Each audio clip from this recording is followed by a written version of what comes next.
Hey, do you study English? Yes, I am study every day. You I'm study? You sure? Of course, my teacher said I am student, so I am study.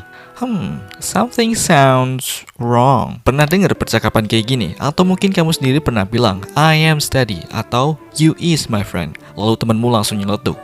Itu salah, seharusnya bukan gitu. Tenang aja, kamu nggak sendirian. Banyak banget pelajar Indonesia yang masih bingung kapan harus pakai to be, yaitu am, is, are, dan kapan nggak pakai to be. Nah, di video kali ini kamu bakal bener-bener ngerti perbedaan dasarnya. Are you ready? Let's go!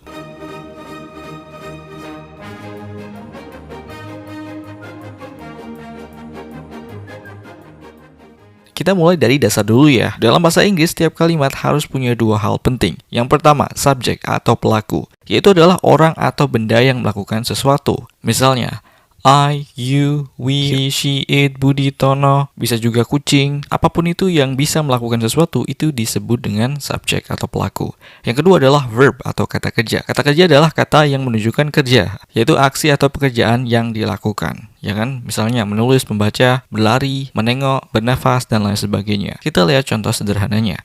I eat rice. I adalah subjek, eat adalah verb, artinya aku makan nasi. Yang kedua, Budi plays piano. Pelakunya siapa? Budi. Verbnya apa? Play atau bermain. Tapi nggak semua kalimat itu berbicara tentang aksi. Kadang kita hanya ingin menyatakan keadaan atau kondisi. Misalnya, I am hungry, yang berarti aku lapar. Jika kalian perhatikan di sini tidak ada aksi seperti makan atau berlari. Kata hungry itu artinya lapar. Itu adalah kata sifat atau biasa disebut dengan adjektif, bukan kata kerja atau verb. Nah, karena nggak ada kata kerja, bahasa Inggris butuh sesuatu untuk menghubungkan subjek dan juga keterangan. Itulah gunanya to be, yaitu am, is, are. To be itu ibarat seperti lem perekat antara subjek dan keterangan. Keterangan itu bisa apa? Bisa adjektif, bisa noun atau prepositional phrase. Kita akan bahas ini semua nanti. Artinya to be dipakai kalau kita cuma mau menyatakan keadaan, bukan aksi. Kita lihat contoh-contoh ini. I am hungry. I itu subjeknya atau pelakunya.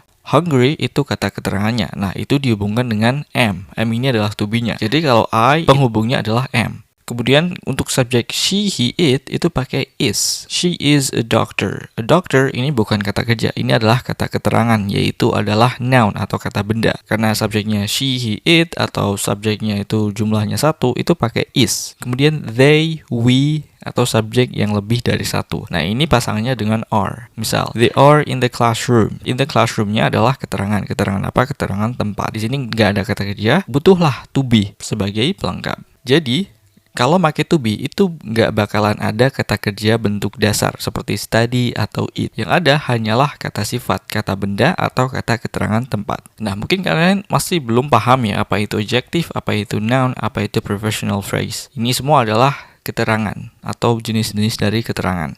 Nah, kita akan bahas ini satu persatu. Yang pertama ada kata sifat atau adjective. Adjective itu adalah kata yang menjelaskan sifat atau kondisi seseorang atau sesuatu. Misalnya happy berarti senang, hungry itu lapar, tired itu capek, beautiful itu cantik, tall itu tinggi. Nah, ini semua itu bukanlah kata kerja, ini adalah kata sifat. Sifat dari seseorang, sifat dari manusia, ya kan? Kalimatnya bisa jadi bukan I hungry, tapi I am hungry. Bukan she beautiful, tapi she is beautiful. They are tired, gitu. Kalian bisa lihat gak ada aksi di sana. Kita cuma nyebut keadaan atau sifatnya. Kalimatnya kayak kita ngomong dalam bahasa Indonesia, aku lapar, dia cantik, mereka capek. Tapi perbedaannya di bahasa Indonesia ini kita tidak butuh kata penghubung. Jadi kita bisa langsung aja bilang aku sama kata sifatnya yaitu lapar. Aku lapar. Kita nggak butuh to be-nya di sini. Nah, di bahasa Inggris kita wajib pakai penghubung yaitu si to be tadi. Karena kalau kita bilang I hungry, itu kalimatnya emang kayak aku lapar, tapi itu belum lengkap. Bahasa Inggris nggak bisa hidup tanpa kata kerja. Jadi mereka butuh to be supaya kalimatnya masih punya nyawa. Yang kedua adalah noun atau kata benda. Noun atau kata benda ini menunjukkan orang, tempat, atau benda. Ingat, orang, tempat, atau benda. A doctor, seorang dokter. Ini adalah nama profesi, ya kan? Profesi ini adalah nama jenis pekerjaan yang dimiliki oleh orang. A student, seorang murid, sama juga a teacher, seorang guru.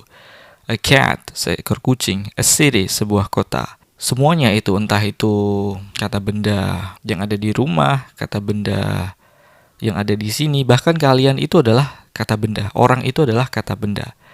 Jadi kata benda itu adalah kata yang menyebutkan suatu benda. Benda itu apa? Benda itu bisa apa aja. Nah, itu disebut dengan noun. Ya, balik lagi, kalau di bahasa Indonesia kita cukup bilang dia dokter, aku murid, mereka guru. Di sini nggak ada penghubungnya. Tapi dalam bahasa Inggris harus ada penghubung antara subjek atau pelakunya dengan noun-nya. Misalnya, she is a doctor. Nggak boleh tuh kamu bilang she a doctor. Itu kurang tepat.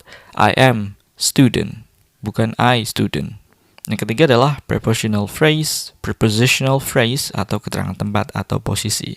Nah, ini itu menunjukkan tempat, yaitu tempat atau arah atau posisi. Ya, misalnya in the classroom, tempatnya di mana? Di kelas, gitu. On the table, di atas meja. At the park, di taman. Under the bed, di bawah tempat tidur. Balik lagi, kalau dalam bahasa Indonesia itu kita tinggal bilang mereka di kelas, buku di meja, gitu. Gak ada to be-nya. Tapi dalam bahasa Inggris harus ada to be-nya. Bukan they in the classroom, tapi they are in the classroom. Bukan the book on the table, tapi the book is on the table. Bukan my dog under the bed, tapi my dog is under the bed. Jadi kalau setelah subjek tidak ada verb aksi, maka kamu harus menaruh to be di tengah. Itu sebabnya bahasa Inggris itu punya selalu bentuk kayak I am, he is, they are, gitu. Nah, kalau itu adalah kata kerja, itu kita nggak bisa naruh to be. Kita kalau bilang I am study itu salah. Harusnya I am student. Student itu adalah kata benda. Study itu adalah verb atau kata kerja. Belajar sama siswa. Belajar itu adalah kata kerja. Siswa itu adalah kata benda. Jadi yang benar itu bukan I am study, tapi I am a student atau enggak I study gitu. Yang benar itu bukan I'm like mango, tapi I like mango. Di situ nggak ada to be-nya karena like itu adalah kata kerja, bukan kata benda atau kata keterangan. Nah, untuk mengecek pemahaman kalian, yuk kerjain 2 tes berikut. Untuk tes yang pertama, ini bakal ngetes apakah kalian sudah bisa membedakan antara kata kerja, kata sifat, atau kata benda. Let's start. Pertama, run. Apakah run ini termasuk kata kerja, kata sifat, atau kata benda? Run ini adalah kata kerja ya, atau verb, karena run itu menunjukkan tindakan atau aksi. Ya kan, artinya lari, berarti melakukan lari. Yang kedua, big. Apakah ini adjective, noun, atau verb? Ini adjektif ya, karena big ini dipakai untuk menggambarkan ukuran atau sifat. Kata yang digunakan untuk menggambarkan sesuatu itu disebut dengan adjektif, seperti big. 3. Friend. Apakah ini adjektif, verb, atau noun? Ini adalah noun ya, atau kata benda, karena friend itu adalah orang atau sosok, yang mana itu termasuk ke dalam kata benda. Yang keempat, difficult atau sulit. Apakah ini termasuk noun, verb, atau adjective? Jawabannya adalah adjective ya, karena difficult itu digunakan untuk menggambarkan sesuatu. Sesuatu itu sulit. Yang kelima, decision. Apakah ini kata sifat, kata benda, atau kata kerja? Decision itu adalah kata benda. Kenapa bisa kata benda? Artinya decision itu adalah keputusan. Keputusan itu adalah sesuatu yang dibuat atau diputuskan. Karena ini sesuatu, maka ini disebut dengan kata benda. Yang terakhir, improve. Apakah ini termasuk adjective, verb, atau noun? Improve ini adalah verb ya, karena ini artinya adalah meningkatkan. Artinya itu adalah tindakan untuk memperbaiki atau meningkatkan. Karena sebuah tindakan maka disebut dengan verb. Sekarang kita masuk ke tes yang kedua. Tes ini untuk mengukur apakah kalian paham bahwa kalimat itu butuh to be atau enggak. Di sini teksnya bakal membicarakan sebuah keadaan di sebuah keluarga. Ya, mari kita mulai. Every morning, Raffi, the first person to wake up in his house. Apakah ini membutuhkan to be atau enggak? Jawabannya pakai ya, karena the first person atau orang pertama itu adalah identitas ya, atau termasuk dalam keadaan. Makanya itu pakai to be. Jadi tiap pagi, Raffi adalah orang pertama yang bangun di rumahnya. Even though he usually wake up early, today he feels extra sleepy. Pakai verb nggak nih? Enggak ya, karena wake up itu adalah tindakan atau kata kerja. Karena itu kata kerja, maka tidak butuh to be. Jadi meskipun Raffi ini biasanya bangun lebih awal, dan itu adalah hal yang biasa, hari ini dia itu merasa sedikit lebih ngantuk daripada biasanya. His younger sister, Lala, already in the kitchen preparing breakfast. Ya, apakah di sini pakai to be atau enggak? Jawabannya pakai ya, karena in the kitchen ini adalah tempat atau disebut dengan prepositional phrase. Adik perempuannya, yaitu Lala, itu sudah berada di dapur untuk menyiapkan sarapan. Berada di dapur, nah itu adalah kalimat untuk menyatakan tempat. She often help their mother. Pakai to be nggak? Nggak pakai ya, karena help ini artinya membantu, padahal sebuah tindakan, jadi nggak pakai. But today, their mother still asleep because she worked late last night. Pakai to be nggak? Jawabannya pakai ya, karena sleep itu artinya masih tertidur. Itu adalah sebuah kondisi atau keadaan. Kalau sleep itu verb, tapi kalau asleep itu adalah kondisi, jadi pakai to be. Jadi kenapa Lala nyiapin sarapan? Karena ibunya itu masih tertidur, karena dia bekerja lembur tadi malam. Nah, gimana jawaban kalian? Apakah kalian bisa menjawabnya dengan benar? Tulis di kolom komentar di bawah. Oke, segitu aja untuk video kali ini. Thanks for watching and see you in the next one.